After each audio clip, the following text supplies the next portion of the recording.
I think we might start because I've been given a little bit of extra time, and those of you who are brave enough to attend, you might wonder what a circular economy is all about.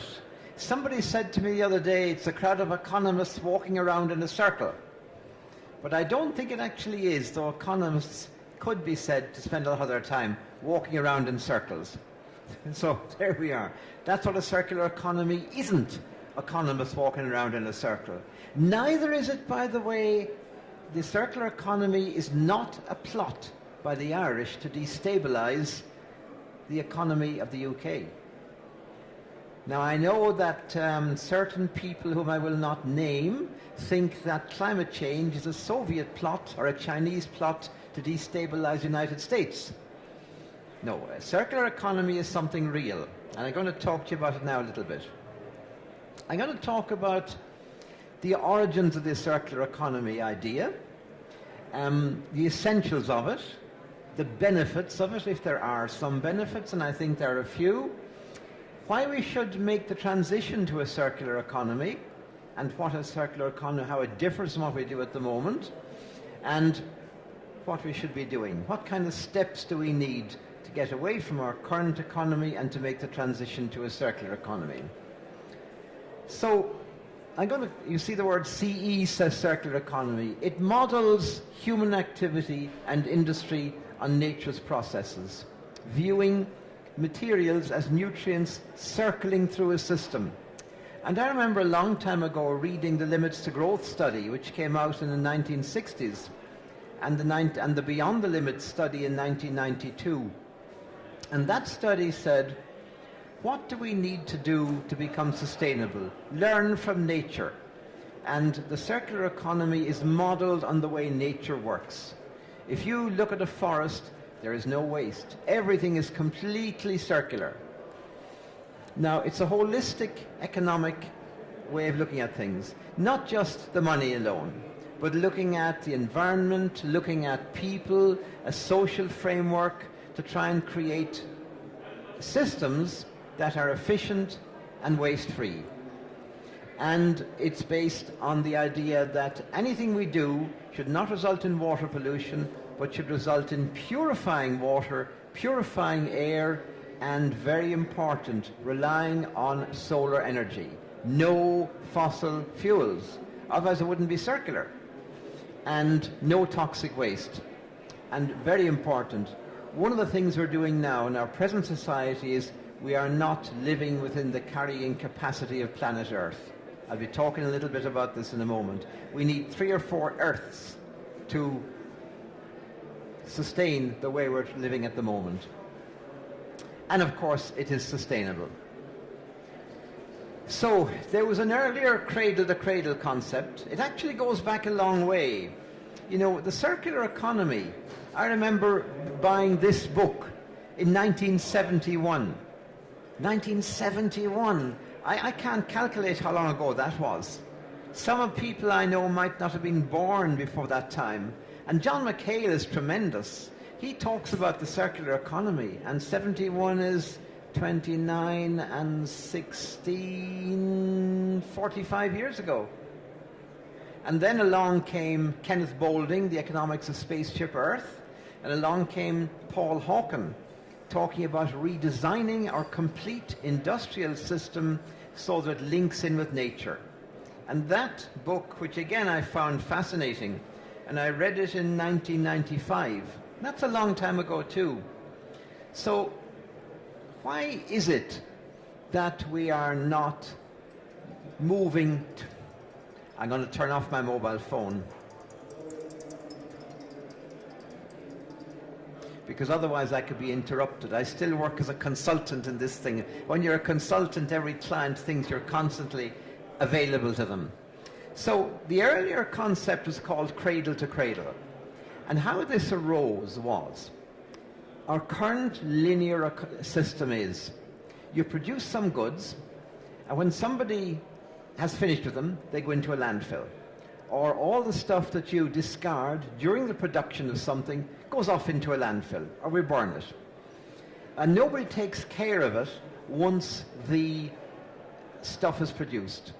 And we call that cradle to grave, because the landfill is like a grave, or an incinerator is like burning somebody.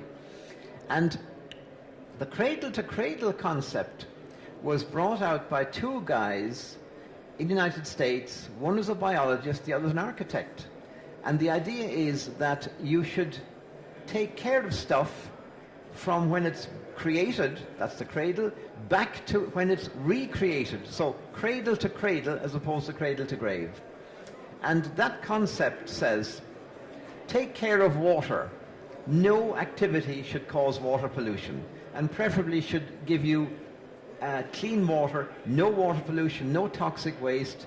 Social responsibility is an essential element of Baumgart's ideas too as well. Because a lot of the industry we have at the moment does not have a sense of social responsibility, as we've seen with plenty of activities.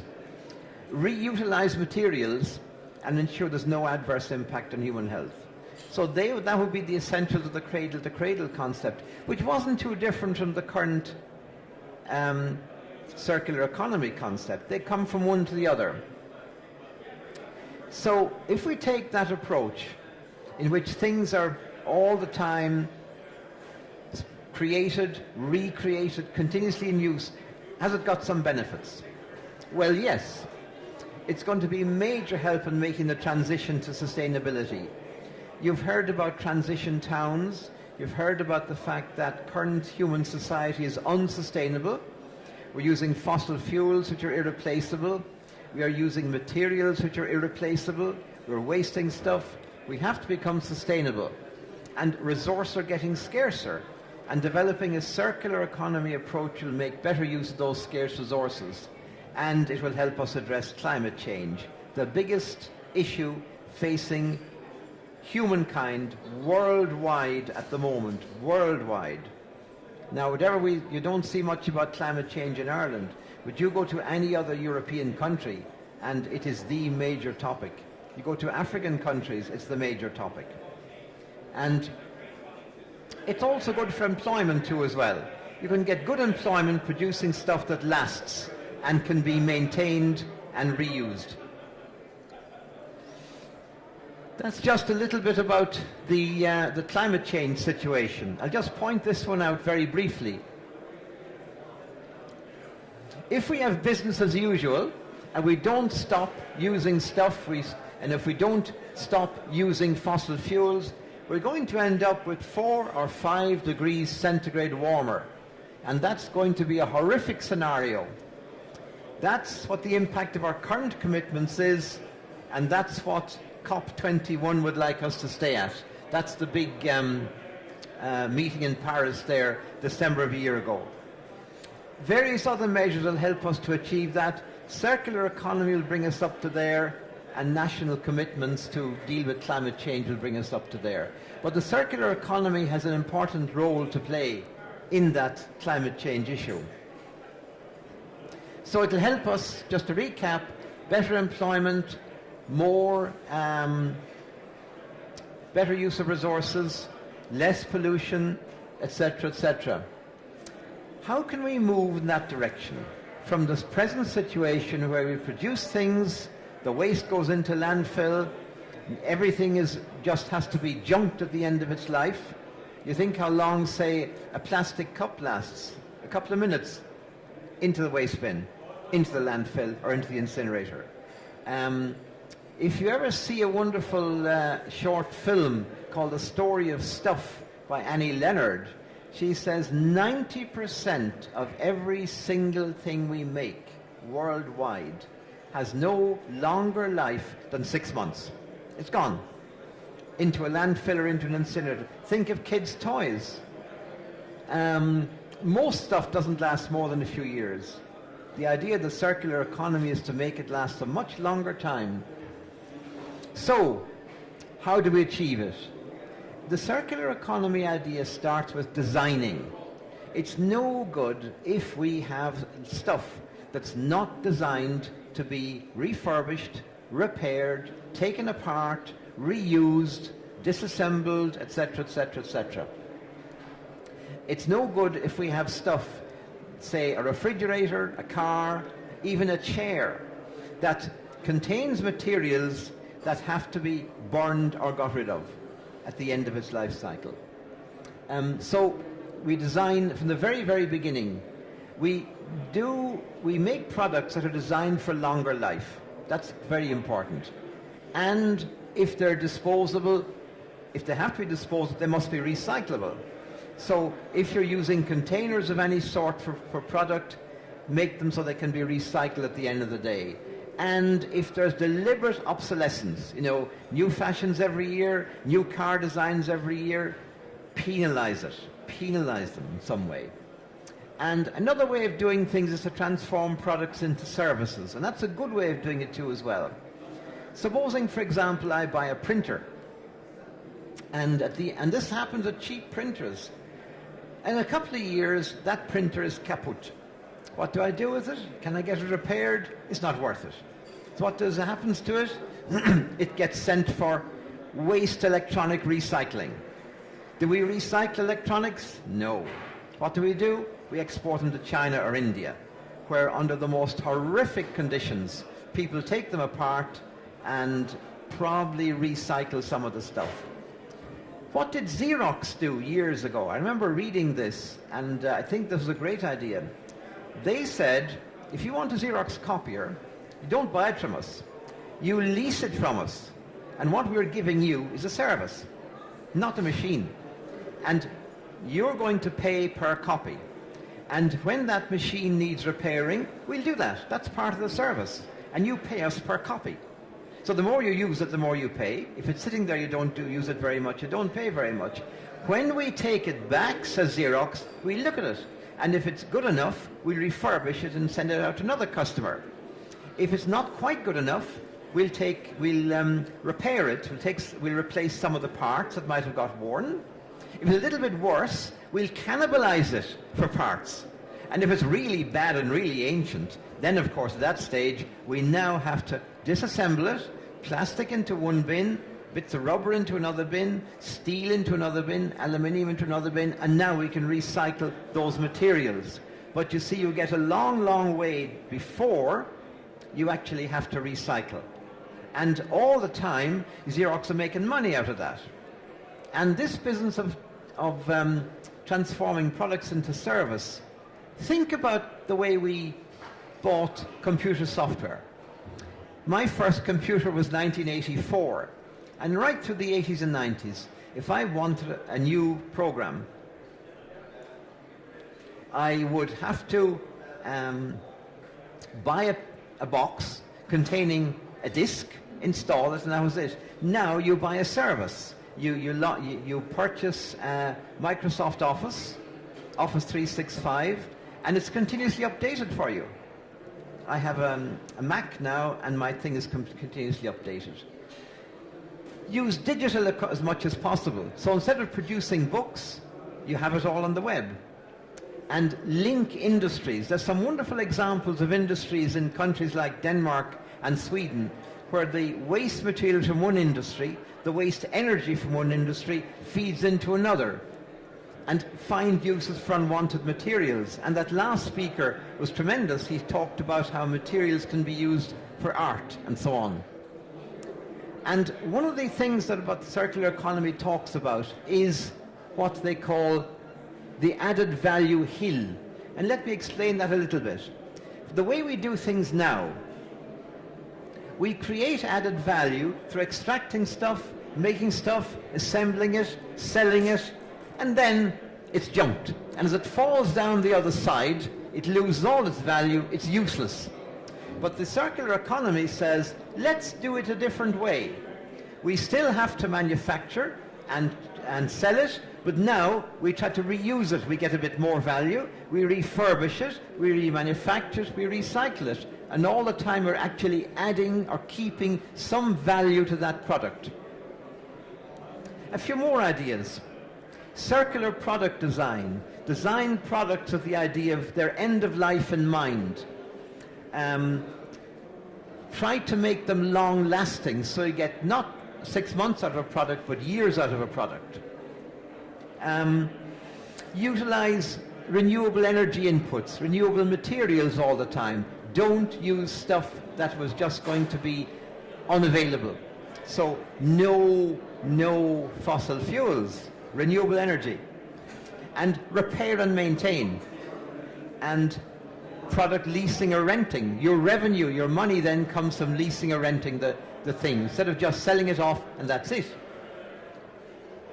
And you can do a performance provision type of thing too. You can deliver product performance. You know where this is coming into? You can now do, if you've got a bit of land, you can do a contract with a guy who will build a solar farm. Now, you don't own that. The investor owns it, but the investor has now done a contract with Electric Ireland or with EirGrid, and the investor gets paid not for the solar farm, but for the electricity produced. And the more electricity it produces, the more he gets paid. So he's actually put a practical, physical thing on somebody's land. He's getting paid for the service of the performance. Or you can sell and buy back. There's a crowd in the Netherlands called Mud Jeans. Nice name, Mud Jeans. And I saw their presentation there in a conference in Fairley some time ago. And they take back the jeans. How about that? That's fantastic. And you get new jeans.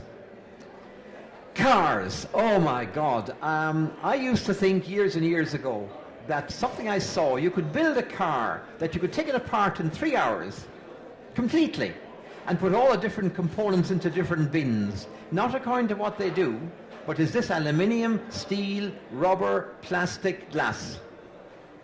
All that goes back to useful things. What do we do in reality? Geez, I worked a couple of years ago for a guy who was a car dismantler. Do we dismantle cars in Ireland? No way. Do you know what happens? We take the oil out of it, we take the petrol out of the car. Somebody might want a door or a wing mirror or something small.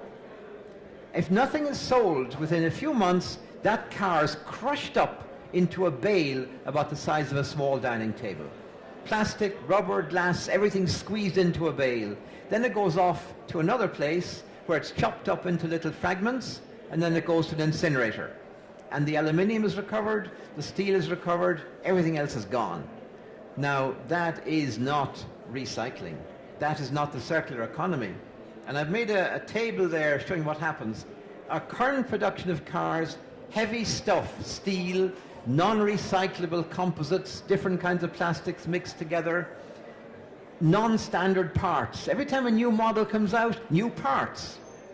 Hard to maintain. Do you ever try to get your car maintained if a mechanic has to replace a very small item of equipment, like whatever it is, he has to take the car halfway apart to replace it. And do we dispose of it, or we downcycle it? Look at what we can do in the circular economy. Recyclable, low-impact materials, standardization of parts, a better second-hand market, easy maintenance, recovering the parts, and so on and so forth. So the motor industry needs a huge kick up the arse in order to produce proper vehicles that can be reused. End-of-life tires, my second example, and I know I'm coming near the end of our time now a little tiny bit. I had to do some work there about a couple of years ago. One of my co-authors of the report is sitting here, and we looked at tires in Ireland. Millions of tires are produced. What do we do with them? Well, the farmers were taking them quite a bit some years ago when they were using them as covering for weighting down the covers on silage pits. They don't do that too much anymore, a little bit. So what do we do with them? Well, we export them and we burn them. We actually burn a lot of our waste tires. They're chopped up and fed into incinerators and cement plants. Now think about a tire. What does it contain? Steel, that's good stuff. Rubber, that's in short supply. It has to come out of trees. And fiber, nylon fiber. There are simple methods, relatively simple, by which you can separate all those out in a kind of a chemical processing plant. Could be quite small, and you get rubber, steel, and fiber. So what do you do with the rubber? That can be reused. And we came up with the idea myself and my co-author, that why don't we have, very simply, a little bit of law in Ireland that says every company that gets a contract from a county council or from the National Transportation Authority to pave a road with asphalt adds 5% of rubber or even 2% of rubber. Now we've a big demand for rubber. But what does that do to the asphalt? It makes it better. It's less skiddy. It's slightly more flexible. It doesn't crack as much. So now we've now using our waste, our old tires, for better quality roads. And we're saving money. Tell that to the Department of the Environment and they say, feck it, we burn them, that's all we can do, you know. So getting into the circular economy, making useful stuff out of what we don't want, we're up against big bureaucratic difficulties, unfortunately. To summarize and conclude, and I can say in 1 minute to go, if we're to become really sustainable as a society, we have to develop something like the circular economy, based on renewable resources, living off solar energy, wind energy. It's an EU aim. It's an actual policy of the European Union. So they're going to help us develop it. And as part of Irish waste management policy, it's even in our regional waste management plans as an aspiration. It's achievable. It can deliver. It can be done. But it needs innovation, thinking outside the box, and different business models, but they're there. These exist. So what are we waiting for, really? Now, that's the end of it. So thank you very much for listening. And if you want to meet me down there, I'm on stand S1, Zero Waste Alliance Ireland. Thank you.